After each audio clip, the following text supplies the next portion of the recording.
40년을 묵묵히 희생한 어머니, 돌아온 것은 아들의 외면과 며느리의 모욕뿐이었습니다. 신성한 제사상마저 엎어진 그날 밤, 어머니는 마침내 결심합니다. 그녀가 되찾는 존엄의 기록을 끝까지 들어주세요. 12월이 오면 저희 집 공기는 늘 무거워져요. 그냥 날이 추워서가 아니랍니다. 제 낡은 달력에는 유독 12월에만 빨간 동그라미가 2개나 그려져 있거든요. 하나는 시아버님 제삿날, 그리고 다른 하나는 제 남편, 그러니까 시어머님의 하나뿐인 아들의 제삿날이죠. 벽에 걸린 달력에 그 동그라미들이 꼭 오래된 흉터 자국 같아서 저는 해마다 이맘때가 되면 숨 쉬는 것마저 조심스러워져요. 올해도 어김없이 찬 바람이 뼛속을 파고들기 시작했고 저는 제사 준비를 위해 홀로 시장으로 향했어요. 아파트 단지를 나서는 길에 칼날 같은 바람이 얼굴을 베는 것 같았죠. 벌써 40년이네요. 40년 동안 한 해도 거르지 않고 이렇게 홀로 장을 보고 재료를 다듬고 음식을 만들었어요. 손에 들린 장바구니의 무게보다 더 무겁게 제 어깨를 짓누르는 건 이 반복되는 의무의 무게감이겠죠. 시금치 한 단, 도라지 한 근, 쇠고기 조금. 손은 기계적으로 움직이지만 머릿속은 복잡했어요. 이게 정말 돌아가신 분들을 위한 일인지 아니면 그저 살아있는 사람들을 올가매는 굴레일 뿐인지. 집으로 돌아와 현관문을 열면 저를 반기는 건 아무도 없어요. 그저 썰렁한 공기뿐이죠. 거실 한쪽에서 들려오는 TV 소리만이 이 집에 사람이 살고 있다는 걸 알려줄 뿐이에요. 저는 묵묵히 부엌으로 가 짐을 풀고 긴 한숨과 함께 재료 다듬기를 시작해요. 도라지 껍질을 벗기고 시금치를 데치고 고사리를 불리고 이런 고된 노동 속에서 잠시나마 아무 생각을 하지 않을 수 있다는 게 유일한 위안이랄까요. 저녁 식사 시간이 되면 이 집의 진짜 온도가 드러나죠. 식탁에 둘러앉아 있지만 저희 가족 사이에는 어떤 온기도 흐르지 않아요.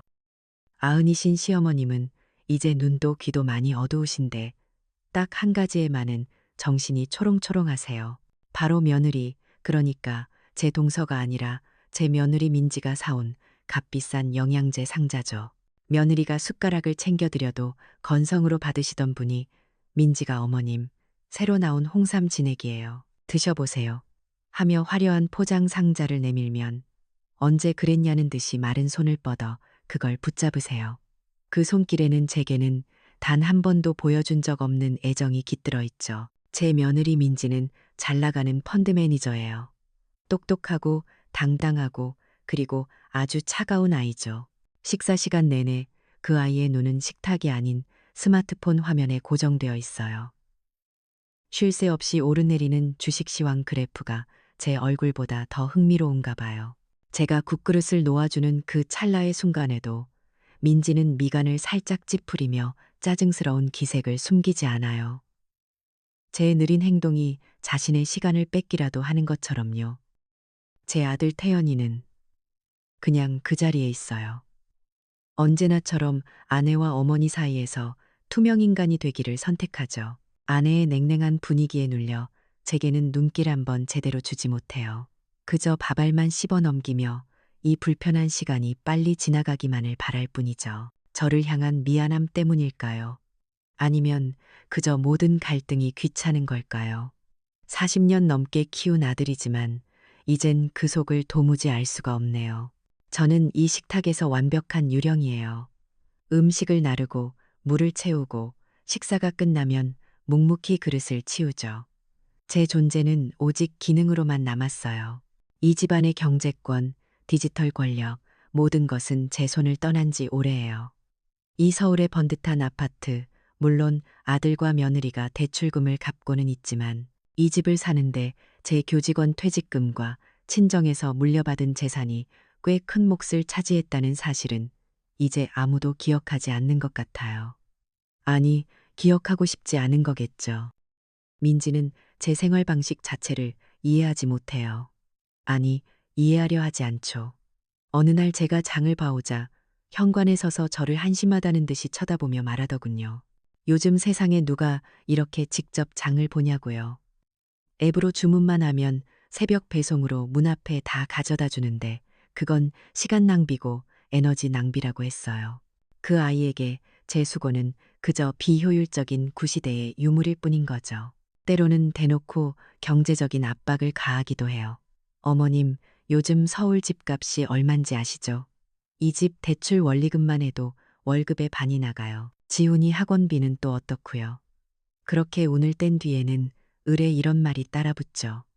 그러니까 제사 비용이라도 좀 줄여야 하지 않겠어요? 그 말 속에는 제 평생의 헌신과 전통에 대한 존중 따위는 없어요. 오직 비용과 효율이라는 차가운 계산만이 있을 뿐이죠. 아파트 관리비가 얼마고 아이 사교육비가 얼마인지 읊어대는 며느리 앞에서 저는 죄인이 된 기분이에요. 마치 제가 쓰는 제사 비용 때문에 이 아이들이 힘겹게 사는 것만 같아서요. 그리고 마침내 남편의 제삿날이 코앞으로 다가오면 이 집의 가장 오래된 갈등이 수면 위로 떠올라요. 민지는 아주 교묘하게 상처를 후벼 파는 재주가 있거든요. 시어머님과 함께 거실에 앉아 과일을 깎을 때면 일부러 들으라는 듯이 말해요. 할머님, 곧 아버님 기일이네요. 살아계셨으면 우리 태연 씨가 지금보다 더 든든했을 텐데 참 아쉬워요. 그 한마디면 충분해요. 그 말은 40년 묵은 시어머님의 분노를 깨우는 주문과도 같죠. 시어머님은 기다렸다는 듯이 제게 도끼 서린 눈을 돌리며 읊조리기 시작해요. 내년이 제대로 건사만 했어도 내 아들이 저리 일찍 가지는 않았을 것을. 복도 없는 게 들어와서 우리 집안 대들보를 부러뜨렸어. 40년 동안 수백, 수천 번은 들었을 그 레퍼토리. 천몇 년은 억울해서 밤새 울었고 그 다음 몇 년은 변명이라도 해보려 했지만 이제는 그저 묵묵히 듣고만 있어요. 그 순간이 오면 아들 태연이는 슬그머니 자리를 피해요. 화장실을 간다거나 급한 전화가 온 척을 하면서요. 어릴 때부터 봐오니 지긋지긋한 광경에 끼어들 힘도 의지도 없는 거죠. 그렇게 저는 또다시 텅 빈 거실에서 죽은 남편의 죄까지 모두 뒤집어 쓴 채 시어머님의 저주를 온몸으로 받아내요. 이것이 바로 학습된 풍경이에요. 상처를 주는 사람, 상처를 부추기는 사람, 외면하는 사람, 그리고 그 모든 것을 감내하는 사람. 우리 집 12월의 풍경은 그렇게 완성되죠. 드디어 남편의 제삿날 아침이 밝았어요. 창밖은 그냥 여느 겨울날처럼 차갑고 조용했지만 저희 집안 공기는 마치 살얼음판 위를 걷는 것처럼 아슬아슬하고 팽팽했죠. 밤새 잠을 설쳐가며 마지막으로 음식들을 점검하고 상을 차릴 준비를 했어요. 제 손은 바쁘게 움직였지만 마음은 폭풍전야처럼 고요했어요. 어쩌면 모든 걸 체념했기 때문인지도 모르죠. 오전이 되자 친척들이 하나둘씩 도착하기 시작했어요. 현관문이 열릴 때마다 저는 허리를 굽혀 인사를 했지만 그들의 눈은 저를 스쳐 지나갈 뿐이었죠. 그들의 관심사는 오직 거실 소파에 앉아 있는 시어머님과 그 옆에서 우아하게 과일을 깎고 있는 며느리 민지에게만 쏠려 있었어요. 민지는 손님들이 오자 더욱 기세등등해졌어요. 마치 잘 짜인 연극의 주인공처럼요. 제가 갓 부쳐낸 따끈한 전을 쟁반에 담아내 가자 민지는 보란듯이 손을 저으며 막았어요. 그러고는 자기가 따로 준비했다며 현관 옆에 놓아두었던 커다란 아이스박스를 열더군요. 그 안에는 제가 평생 본 적도 없는 화려한 음식들이 들어있었어요. 유명 셰프의 케이터링 서비스라고 하더군요. 희고 네모난 접시 위에 예쁘게 담긴 음식들은 꼭 모형 같았어요. 민지는 그걸 제사상 옆 작은 상에 차리면서 친척들에게 말했어요. 어머님 음식은 너무 구식이잖아요. 손님들 입맛도 생각해야죠. 라고요. 그 말은 제 가슴에 밝힌 비수와도 같았어요. 그건 단순히 제 음식이 낡았다는 뜻이 아니었으니까요. 제 인생, 제 헌신, 제가 40년간 지켜온 모든 것이 쓸모없고 낡아빠진 것이라는 선언이었죠. 전통적인 가사 노동에 대한 현대 자본의 완벽한 승리 선언. 저는 아무 말도 하지 못하고 부엌으로 물러났어요. 제 손으로 정성껏 만든 음식들 위로 뜨거운 눈물이 뚝뚝 떨어지는 것만 같았죠. 제사상 차림이 거의 끝나갈 무렵 시어머님이 마침내 입을 여셨어요. 날카롭게 제사상을 훑어보시더니 그 모든 음식들 중에서 단 하나 약과가 보이지 않는 것을 정확히 찾아내셨죠. 약과가 어디 있느냐? 그 나지막한 물음이 이 집안의 모든 공기를 얼려버렸어요. 그 순간 기다렸다는 듯이 민지가 폭발했어요. 어머님, 제가 어제 분명히 말씀드렸잖아요. 요즘 세상에 누가 그런 기름지고 촌스러운 걸 먹어요? 할머님 건강도 생각하셔야죠. 그녀의 외침은 약과 하나에 대한 타박이 아니었어요. 그건 제 모든 것을 구시대의 유물로 낙인 찍는 가치관 전쟁의 선포였죠. 저는 너무 당황해서 어쩔 줄을 몰랐어요. 변명이라도 하려고 식혜 옆에 놓으려고 들고 있던 잡채, 그릇을 든 채로 앞으로 나서다가 그만 일이 터지고 말았어요. 친척들 사이를 비집고 나오던 다른 동서의 팔에 부딪히면서 제 손에 들려있던 잡채 그릇이 그대로 기울어져 버린 거예요. 그리고 그 내용물은 하필이면 가장 앞에 서 있던 민지의 비싼 아이보리색 명품 원피스 위로 쏟아져 버렸죠. 정적이 흘렀어요. 간장과 기름으로 범벅이 된 잡채가 하얀 옷 위로 흉측한 얼룩을 그리며 흘러내리는 그 짧은 순간이 영원처럼 느껴졌어요. 그리고 곧이어 민지의 찢어지는 듯한 비명이 터져 나왔죠. 지금 뭐 하시는 거예요? 제정신이세요? 이 옷 한 벌이면 어머님 한 달 연금보다 비싼 거 알기나 하냐고요. 민지의 눈은 분노로 이글거렸어요. 그리고 다음 순간 누구도 상상하지 못했던 일이 벌어졌죠. 민지는 이성을 잃고 제사상을 향해 달려들더니 상을 통째로 뒤엎어 버렸어요. 쾅! 하는 굉음과 함께 제가 밤새 정성껏 만든 음식들이, 조상님께 올리려던 그 귀한 음식들이 사방으로 나뒹굴고 그릇이 깨지는 소리가 귀를 찢는 듯 했어요. 그건 단순히 음식을 엎어버린 게 아니었어요. 우리 가문의 전통, 조상님, 그리고 제가 평생을 바쳐 지켜온 모든 것을 부정하는 신성모독이자 상징적인 폭력이었죠. 저는 너무 놀라 뒷걸음질 치다가 바닥에 흥건한 식혜를 밟고 미끄러져 그대로 나자빠졌어요. 엉덩방아를 찍고 쓰러진 제 위로 온갖 음식물과 깨진 그릇 파편들이 비처럼 쏟아졌죠. 하지만 진짜 악몽은 이제부터였어요. 분노의 천민지가 제게 다가오더니 넘어진 제 가슴을 하이힐 뒷굽으로 정확히 짓밟았어요. 윽 하는 신음과 함께 숨이 멎는 것 같았죠. 민지는 제 위에서 저를 내려다보며 얼음처럼 차가운 목소리로 말했어요. 꺼져. 당장 내 눈앞에서 사라지라고. 그 순간 저는 주위를 둘러보았어요. 시어머님은 그저 못마땅한 표정으로 쓸모없는 것 치칠해하고 혀를 차셨고, 다른 친척들은 놀라긴 했지만 누구 하나 나서서 말리는 사람이 없었어요. 오히려 제 꼴을 흥미롭다는 듯이 구경하고 있었죠. 그들의 침묵은 암묵적인 동의였어요. 이 집안에서 저는 짓밟려도 되는 존재라는 것에 대한, 민지는 심지어 이 모든 광경을 스마트폰으로 찍으려는 듯한 신용까지 했어요. 이 꼴 좀 보라며 비웃으면서요.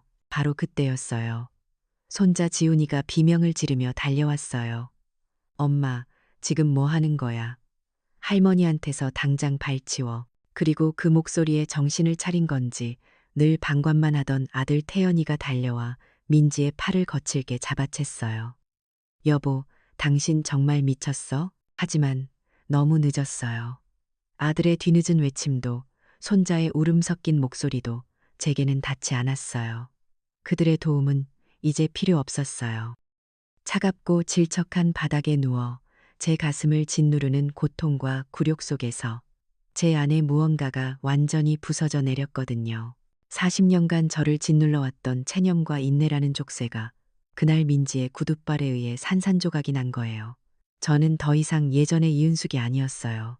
엎질러진 음식물과 가족들의 경악한 얼굴, 그리고 제 가슴에 선명하게 남은 발자국을 바라보는 제 눈빛은 이전과 완전히 달라져 있었어요.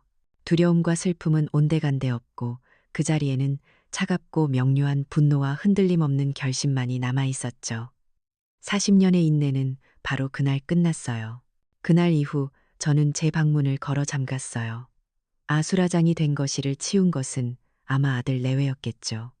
저는 아무것도 듣지도 보지도 못했어요.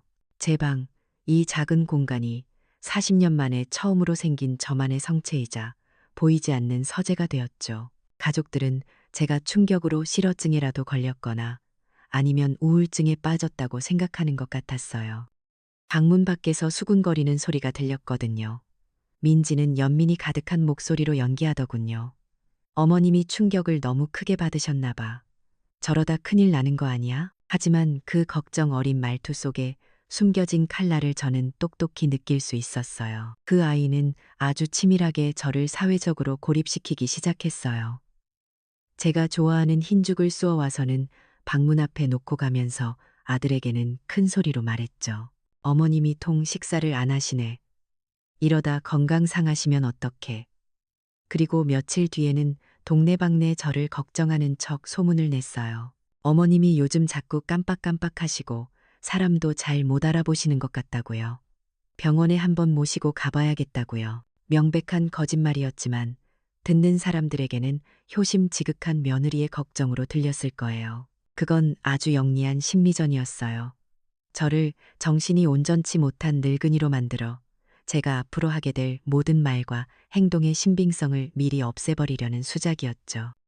만약 제가 그날의 일을 누군가에게 말하더라도 사람들은 충격받은 노인의 헛소리로 치부하게 될 테니까요. 그 아이는 제가 울고불고하며 절망에 빠져 있을 거라고 확신했을 거예요. 하지만 저는 울지 않았어요. 제 안의 눈물은 그날 며느리의 발길질 아래 이미 전부 말라버렸거든요. 방 안에서 저는 울고만 있었던 게 아니에요. 저는 싸움을 준비하고 있었죠. 먼저 먼지 쌓인 자개장을 열었어요. 그 안에는 제 40년의 세월이, 제 인생의 영수증들이 고스란히 잠들어 있었어요. 맨 아래 서랍 깊숙한 곳, 낡은 비단 보자기에 쌓인 나무 상자를 꺼냈죠. 상자를 열자 빛바랜 은행 통장 여러 개가 모습을 드러냈어요. 교직 생활을 시작한 첫 해부터 매달 꼬박꼬박 부었던 적금 통장, 친정 부모님이 돌아가시면서 물려주신 땅을 팔아 넣어두었던 예금 통장, 그리고 아들 태연이의 대학 등록금 날짜에 맞춰 해지된 정기예금 명세서까지 한 장 한 장 넘길 때마다 잊고 있던 제 삶의 조각들이 맞춰졌어요. 저는 수십 년간 잊고 살았던 나라는 사람의 역사를 제 손으로 다시 확인하고 있었어요. 이 집을 살 때 보탰던 돈의 정확한 액수, 그 돈이 어디서 왔는지 증명해줄 명백한 증거들이었죠. 저는 돋보기를 끼고 모든 서류를 꼼꼼히 날짜 순으로 정리했어요. 초등학교 교사 시절 아이들 시험지를 채점하던 그 꼼꼼함으로요. 그리고 제 낡은 스마트폰을 들었어요. 민지는 늘 제가 이 네모난 기계를 제대로 다루지 못한다고 핀잔을 주곤 했죠. 하지만 지금은 달랐어요. 제게는 명확한 목적이 있었으니까요. 저는 손자에게 물어볼 생각도 하지 않았어요. 밤새 인터넷을 뒤지고 사용 설명서를 읽어가며 스스로 카메라로 서류를 선명하게 찍는 법을 터득했어요. 흔들리지 않게 숨을 참고 그림자가 지지 않게 각도를 조절하며 한 장 한 장 찍었죠. 그렇게 찍은 사진들은 네이버 클라우드라는 곳에 차곡차곡 저장했어요. 제 아날로그 역사가 디지털이라는 영원한 갑옷을 입는 순간이었죠. 그리고 녹음 기능도 마스터했어요. 제 목소리를 녹음해 들어보며 가장 선명하게 소리가 담기는 방법을 여러 번 연습했죠. 그들은 저를 방 안에 가둬 고립시키려 했지만 저는 전화선 하나로 세상과 연결될 수 있었어요. 저는 수십 년간 인연을 이어온 저의 아줌마 네트워크를 가동하기 시작했죠. 가장 먼저 전화한 곳은 아파트 부녀회장에게였어요. 저는 제 불행을 한탄하지 않았어요. 그건 하수나 하는 짓이죠. 대신 저는 안부를 묻고 시답잖은 이야기를 나누며 자연스럽게 제가 원하는 정보를 캐냈어요. 회장님, 잘 지내시죠? 아들 내외가 요즘 힘든지 얼굴이 영 안 좋아서요. 혹시 우리 며느리네 회사 요즘 분위기 어떤지 좀 아세요? 이런 식으로요. 옛 동료 교사에게도 단골시장 과일가게 주인에게도 비슷한 방식으로 전화를 걸었어요. 정보는 생각보다 빨리 그리고 정확하게 들어왔어요. 사람들은 남의 불행에 무심한 척하지만 사실은 모든 것을 보고 기억하고 있거든요. 부녀회장을 통해 민지가 최근 무리한 주식 투자로 큰 손실을 봤다는 소문이 파다하다는 걸 알게 됐죠. 그리고 옛 동료 교사의 사위가 민지와 같은 증권사에 다닌다며 민지가 실적 압박 때문에 매우 힘들어하고 있으며 심지어 남편 몰래 친정에까지 손을 벌리고 있다는 결정적인 정보를 얻었어요. 모든 조각이 맞춰졌어요. 민지가 그토록 조급하고 잔인하게 굴었던 이유, 그 아이는 돈이 필요했던 거예요. 그리고 어느 날 밤이었어요. 저는 화장실에 가려고 방문을 열다 문 앞에서 소곤거리는 아들 내외의 목소리를 듣고 그대로 멈춰섰어요. 민지가 말했죠. 아무래도 어머님 재산을 우리가 관리해야겠어. 저러다 보이스피싱이라도 당하면 어떡해. 당신이 아들이니까 잘 말씀드려봐. 제 심장이 철렁 내려앉았어요. 하지만 진짜 비수는 제 아들의 입에서 나왔어요. 태연이는 한참을 망설이다가 모기만 한 목소리로 말했죠. 알아보니까 법적으로 성년 후견인 신청하는 방법도 있대. 성년 후견인. 그 단어가 제 귀를 뚫고 들어와 심장을 관통했어요. 법적으로 나를 없는 사람 취급하겠다는 선언. 내 모든 권리를 빼앗고 나를 무능력자로 만들겠다는 아들의 목소리. 그건 민지의 발길질보다 더 아프고 잔인한 배신이었어요. 한순간 온몸의 피가 차갑게 식는 것 같았죠. 가족에게 완전히 버림받았다는 공포. 내 존재 자체가 부정당할 수 있다는 두려움이 저를 덮쳤어요. 하지만 그 절망의 가장 깊은 바닥에서 오히려 제 안에 마지막 망설임이 제가 되어 사라졌어요. 이제 더는 물러설 곳도 망설일 이유도 없었어요. 그날 밤 저는 제 보이지 않는 서재에서 복수를 위한 마지막 계획서를 완성했습니다. 아들의 배신이 담긴 목소리를 확인한 그날 밤 저는 비로소 완전한 평온을 찾았어요. 마지막 남은 한 조각의 미련마저 사라지자 머릿속이 얼음처럼 차갑고 맑아졌거든요. 다음 날 아침 저는 수십 년 만에 처음으로 저 자신을 위해 몸단장을 했어요. 가장 아껴두었던 빛바랜 옥색 저고리와 남색 치마를 꺼내 입었죠. 방문을 열고 거실로 나서자 소파에 앉아있던 가족들의 시선이 제게로 향했어요. 놀라움, 경계심, 그리고 약간의 조소가 섞인 그 눈빛들을 저는 똑바로 마주 보았어요. 민지는 어디 가시게요? 하고 쏘아붙였지만 저는 대답 대신 조용히 현관으로 향했죠. 그들의 눈에 비친 저는 아마 충격으로 정신이 나가 집을 나가려는 늙은이였을 거예요. 하지만 저는 알고 있었죠. 저는 도망치는 게 아니라 전쟁터로 나가는 길이었어요. 제가 처음으로 찾아간 곳은 교사 시절부터 월급 통장을 만들어 거래해온 은행의 PB센터였어요. 번화가의 으리으리한 건물 꼭대기 층에 있는 그곳은 제가 평생 와 본 적 없는 별세계 같았죠. 하지만 저는 주눅들지 않았어요. 제 통장 잔고가 아닌 제 세월이 저의 자격이었으니까요. 다행히 그곳에는 제 얼굴을 알아보는 늙은 지점장님이 계셨어요. 저를 태연이 엄마가 아닌 이 선생님으로 기억해주는 유일한 분이었죠.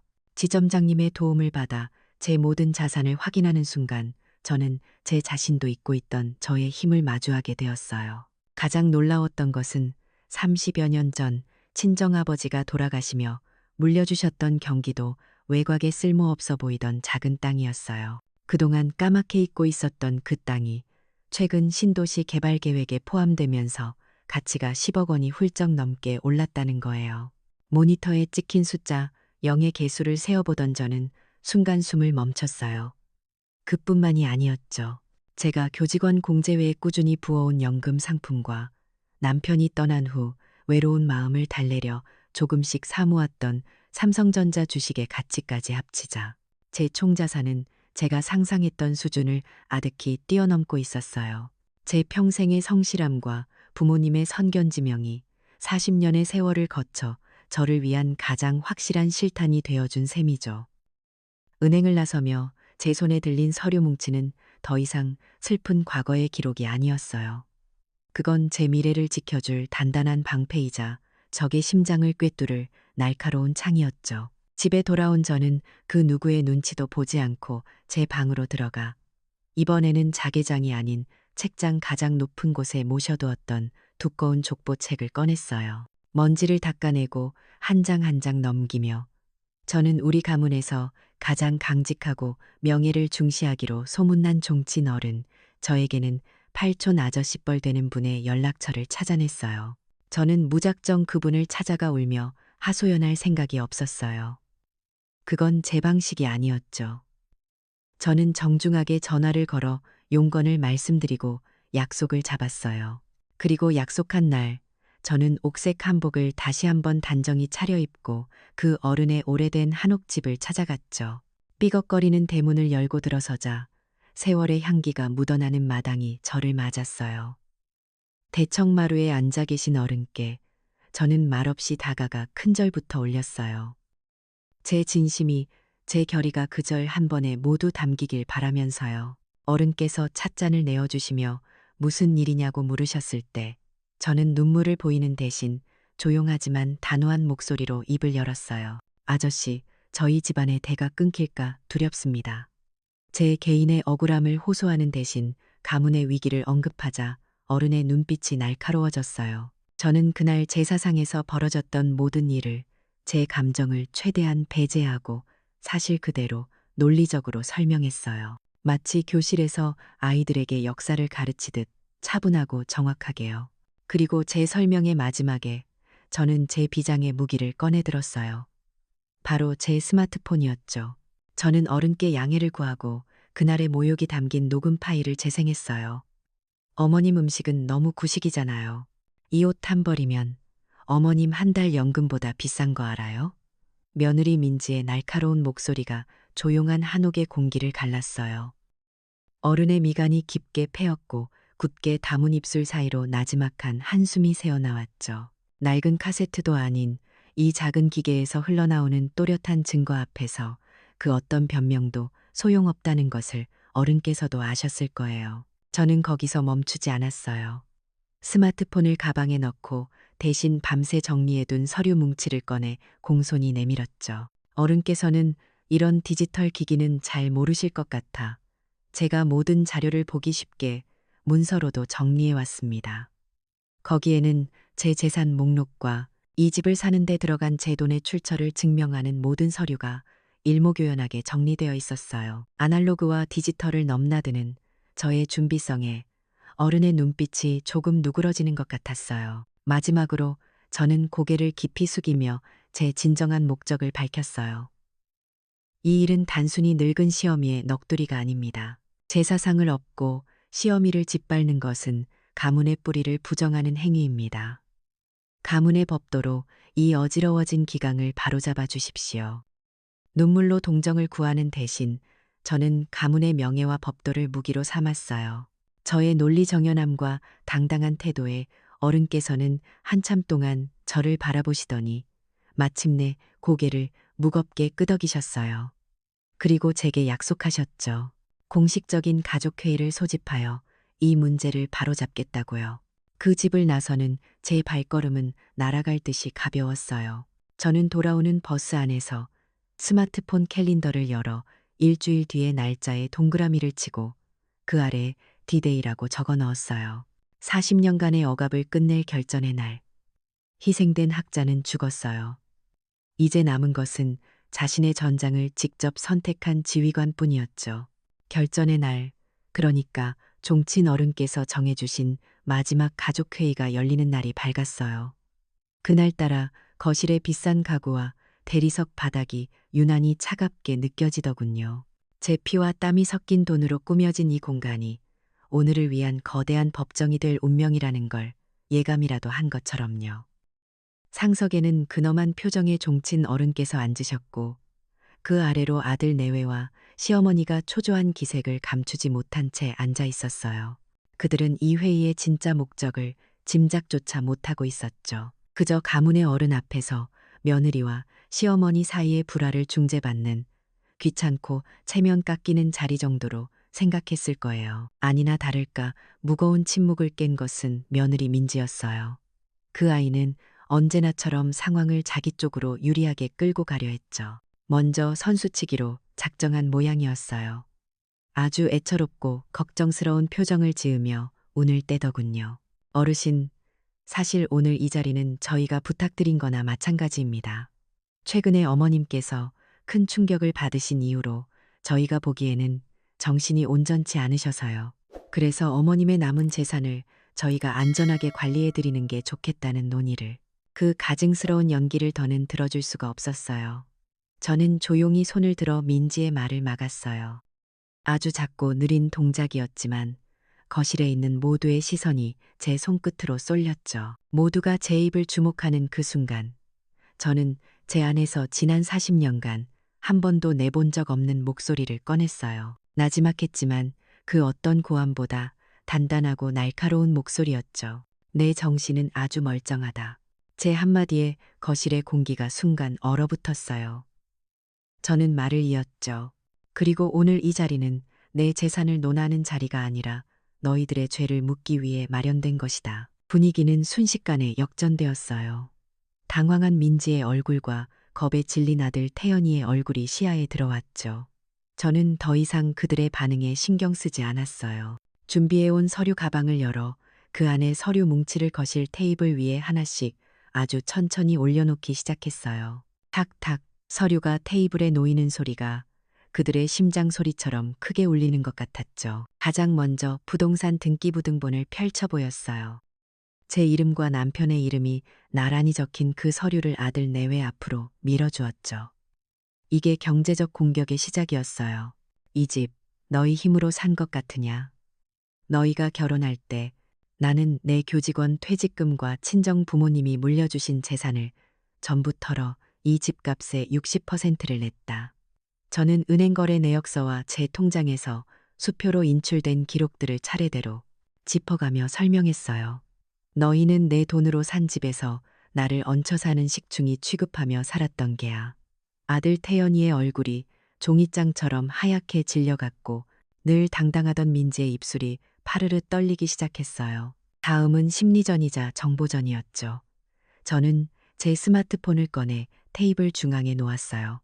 그리고 녹음 파일 재생 버튼을 눌렀죠. 제 스마트폰에서 바로 그 며느리 민지의 목소리가 흘러나왔어요. 어머님 음식은 너무 구식이잖아요. 이 옷 한 벌이면 어머님 한 달 연금보다 비싼 거 알아요? 그리고 마지막, 제게 꺼지라고 소리치던 그 날 것의 목소리까지. 거실은 숨막히는 침묵에 휩싸였어요. 자신의 목소리가 울려 퍼지는 동안 민지는 고개를 들지 못했죠. 저는 녹음 파일을 끄고 이번에는 민지를 똑바로 바라보며 말했어요. 마지막 결정타였죠. 네가 얼마 전에 주식 투자 실패로 큰 돈을 잃은 것 나는 안다. 그 돈이 얼마인지도 알고 내 남편 태연이 몰래 친정에까지 손 벌리고 있는 것도 다 안다. 그 순간 민지의 마지막 자존심마저 무너져 내리는 게 보였어요. 늘 저를 무시하던 그 아이의 경제적 우월감이 사실은 허상이었다는 것이, 그리고 그 비밀을 제가 전부 알고 있었다는 사실이 그 아이에게는 사형 선고나 마찬가지였을 거예요. 모든 증거 제시가 끝나자 저는 자리에서 일어나 종친 어른을 향해 몸을 돌렸어요. 그리고 허리를 깊이 숙였죠. 이제는 문화적 공격, 즉 체면과 가문의 힘을 빌릴 차례였어요. 저는 이 집안의 가장 전통적인 언어로 가장 예의 바른 태도로 어른께 여쭈었어요. 어르신, 조상님께 올릴 제사상을 엎고 그 음식을 만든 시어미를 발로 짓밟은 며느리가 있습니다. 그리고 이를 보고도 말리지 않고 방관한 아들과 시어미가 있습니다. 저희 가문의 법도로는 이를 어찌 다스려야 마땅합니까? 땅에 떨어진 이 집안의 체면과 명예를 지킬 방도가 대체 무엇입니까? 저는 더 이상 제 개인의 억울함을 말하지 않았어요. 이 모든 사건을 가문의 위기로 만들어버린 거죠. 제 질문의 모든 압박감은 이제 아들 내외와 시어머니에게로 향했어요.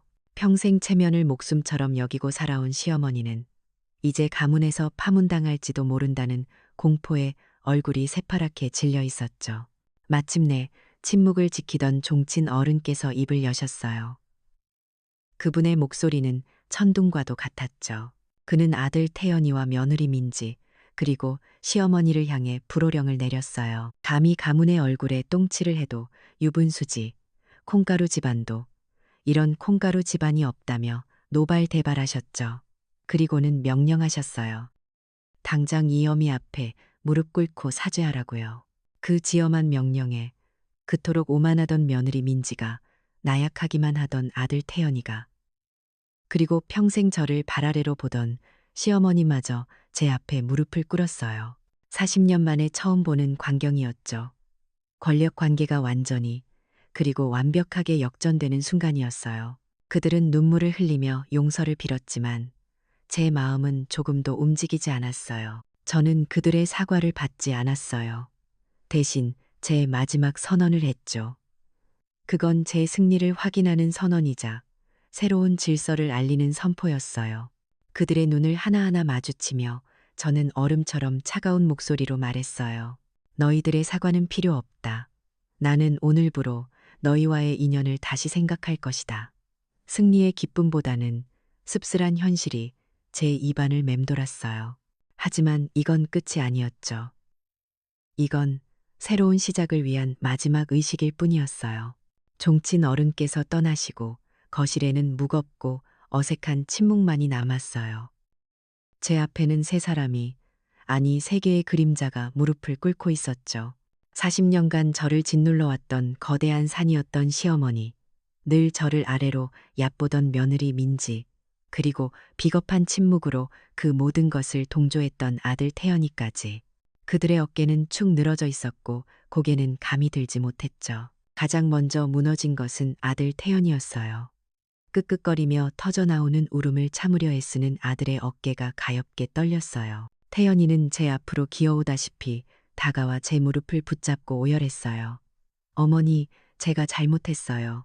제가 죽일 놈이에요. 그 울음은 재산을 놓칠까봐 두려워하는 악어의 눈물이 아니었어요. 40년 만에 처음으로 자신의 비겁함과 마주한 한 남자의 진심 어린 참회였죠. 며느리 민지는 달랐어요. 그 아이의 자존심은 산산조각이 났지만 쉽게 무너지지는 않았죠. 한참을 고개를 숙이고 있던 민지가 천천히 고개를 들었어요. 눈물은 없었지만 텅 비어버린 그 눈동자에는 완전한 패배가 담겨 있었죠. 민지는 저를 올려다보며 거의 들리지 않는 목소리로 물었어요. 어머니, 제가 어떻게 하면 될까요? 제게 무언가를 묻고 제 처분을 구한 것은 시집온 이래 처음 있는 일이었어요. 저는 그들을 바로 용서하지도, 그렇다고 매몰차게 내치지도 않았어요. 대신 아주 오랫동안 제 마음속으로만 그려왔던 저의 독립선언을 했죠. 저는 자리에서 일어나 창가로 걸어가 밖을 내다보며 담담하게 말했어요. 나는 이 집을 팔 생각이다. 제 말에 세 사람 모두 놀라 저를 쳐다보는 게 느껴졌어요. 이 집엔 아픈 기억이 너무 많아. 나는 내 몫의 돈을 정확히 찾아서 나 혼자 살 작은 아파트를 얻을 것이다. 이건 협상이 아니었어요. 통보였죠. 제 선언에 이어 저는 그들에게 새로운 규칙을 제시했어요. 그건 파괴가 아닌 재건을 위한 규칙이었죠. 저는 아들과 며느리를 향해 돌아보며 말했어요. 너희가 진심으로 반성하고 서로를 존중하는 새로운 가족이 되기 위해 노력하는 모습을 보인다면 그때는 내 남은 재산으로 너희의 새 출발을 도울 수도 있다. 하지만 그건 전적으로 너희에게 달렸어. 선택은 너희의 몫이다. 저는 더 이상 그들의 희생양이 아니었어요. 그들이 존중을 통해 관계를 회복해야 할 이 집안의 새로운 어른, 새로운 가장이 된 것이죠. 그리고 제 착한 손자, 지훈이 생각에 한마디 덧붙였어요. 지훈이는 할미의 새 집에 언제든 와도 좋다. 다만 그곳은 할미의 규칙이 있는 곳이라는 것만 알려주거라. 서로를 존중해야 한다는 규칙 말이다. 그리고 마지막으로 이 모든 비극의 시작이었던 제사에 대한 제 결정을 내렸어요. 앞으로 우리 집안에는 제사가 없을 것이다. 제 말에 시어머님께서 경악하며 저를 쳐다보셨죠. 그분의 인생 그 자체였던 제사를 없애겠다는 제 말이 아마 집을 팔겠다는 말보다 더 큰 충격이었을 거예요. 저는 시어머님의 눈을 피하지 않고 부드럽지만 단호하게 말을 이었어요. 대신 아버님과 내 아버지 기일에는 다 같이 모여 그분들이 살아생전 좋아하셨던 음식을 먹을 겁니다. 그리고 그분들과 함께했던 즐거운 기억들을 이야기할 거예요. 조상을 기리는 것은 거창한 형식이 아니라 마음속에 있는 거니까요. 낡고 억압적인 전통의 껍데기는 버리되 그 안에 담긴 추모와 사랑이라는 진짜 알맹이는 지키겠다는 저의 선언이었어요. 그것은 파괴가 아닌 지혜로운 계승이었죠. 몇 달의 시간이 흘렀어요. 저는 번잡한 도심을 벗어나 근처에 푸른 공원이 있는 조용한 동네에 작은 아파트를 얻었어요. 남향이라 햇살이 잘 드는 제 새집 발코니에는 이제 이젤이 하나 놓여 있답니다. 저는 그곳에서 그림을 그려요. 교사가 되면서 접어두었던 40년 묵은 화가의 꿈을 다시 펼쳐든 거죠. 캔버스에 물감을 칠할 때마다 잿빛이었던 제 인생도 조금씩 다채로운 색으로 물들어가는 기분이에요. 아들과 손자는 이제 제게 안부를 묻기 위해 찾아와요. 예전처럼 무언가를 요구하거나 당연하게 받아가려는 태도가 아니었죠. 작은 과일 한 상자를 사들고 와서 제 그림을 구경하고 제 이야기를 들어주었어요. 우리는 비로소 진짜 가족이 되어가고 있었어요. 며느리 민지도 몇 번인가 저를 찾아왔어요.